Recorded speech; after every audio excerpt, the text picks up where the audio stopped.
Bienvenue! Aujourd'hui, on plonge dans un aspect assez surprenant de Napoléon Bonaparte, son intérêt, voire sa fascination pour l'islam et pour le prophète Mohammed. Oui, c'est une image qui tranche avec celle du conquérant purement européen qu'on a souvent en tête. Exactement. Et pour explorer ça, on va s'appuyer sur quoi? Des analyses d'historiens, j'imagine, des textes de l'époque? C'est ça. On a des écrits de Napoléon lui-même, des témoignages, des analyses historiques poussées. Ça nous permet de voir un peu les influences intellectuelles derrière.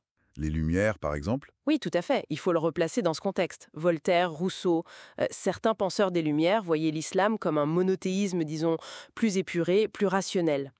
Ça collait bien avec le déisme ambiant. D'accord. Et Napoléon, il lisait quoi spécifiquement sur le sujet? On sait qu'il avait dans sa bibliothèque les ruines de Volney, ou la traduction du Coran par Savary, avec son Mahomet politique, la vie de Mahomet de Boulainvilliers aussi.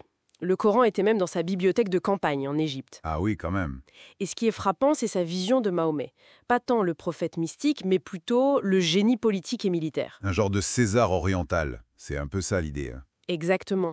Il voyait en lui un leader incroyable, capable de fédérer des tribus et de bâtir un empire immense. Forcément, ça faisait écho à ses propres ambitions. Démesuré, oui, on voit bien le parallèle. Et ça se traduit comment sur le terrain? Par exemple, pendant la fameuse campagne d'Égypte en 98. Eh bien, d'abord par cette proclamation très connue aux Égyptiens « Je viens vous rendre vos droits, je respecte Dieu, son prophète et le Coran ». Des mots forts, calculés sans doute. Calculé, mais suivi d'actes. Non, là. Il ne s'est pas contenté de paroles. Non, effectivement. Il y a eu les gestes.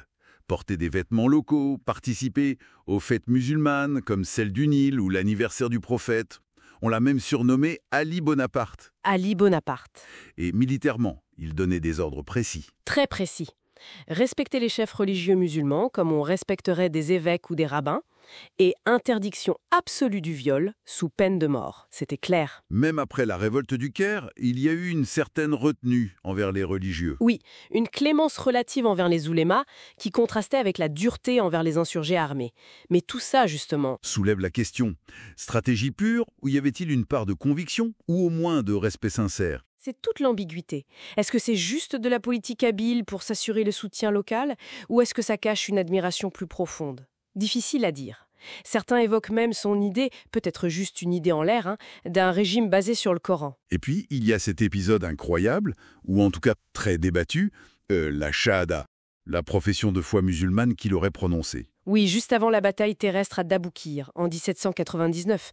J'atteste qu'il n'y a point de divinité en dehors de Dieu et j'atteste que Mohammed est le messager de Dieu. Alors là, sincère, pas sincère, acte de foi ou coup de com' avant la bataille? Bah voilà, on est en plein dedans. Pour certains historiens, comme Henri Laurence, c'est de l'opportunisme pur.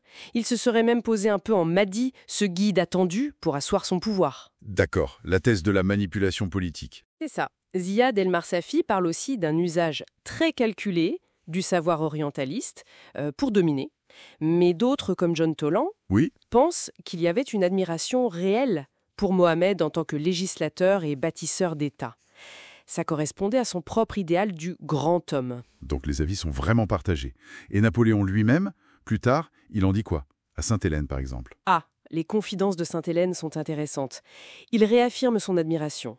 Il dit préférer l'islam au christianisme, le trouvant moins ridicule, plus simple, plus rationnel. Il prédit même son expansion future. Oui, il pense que l'islam progressera avec la raison, et il exprime ce regret, assez étonnant, de ne pas avoir fait le pèlerinage à la Mecque. Incroyable. Alors, au final, comment on le définit? Le caméléon politique décrit par Dimitri Casali ou un esprit plus complexe, réellement intrigué? Je crois que la vérité est, comme souvent, nuancée. Il était sans doute les deux. Un pragmatique redoutable, utilisant la religion comme un levier politique, c'est certain, mais aussi probablement un esprit curieux, fasciné par cette autre grande figure de conquérant et de législateur venu d'Orient. C'est cette complexité qui est intéressante. Et ça nous amène peut-être à une dernière réflexion. Oui. Au-delà de savoir s'il était sincère ou pas, qu'est-ce que cet intérêt de Napoléon pour l'islam nous apprend sur les regards croisés, les malentendus, mais aussi les ponts possibles entre Orient et Occident à cette époque charnière? Comment ça nous invite à relire son héritage finalement?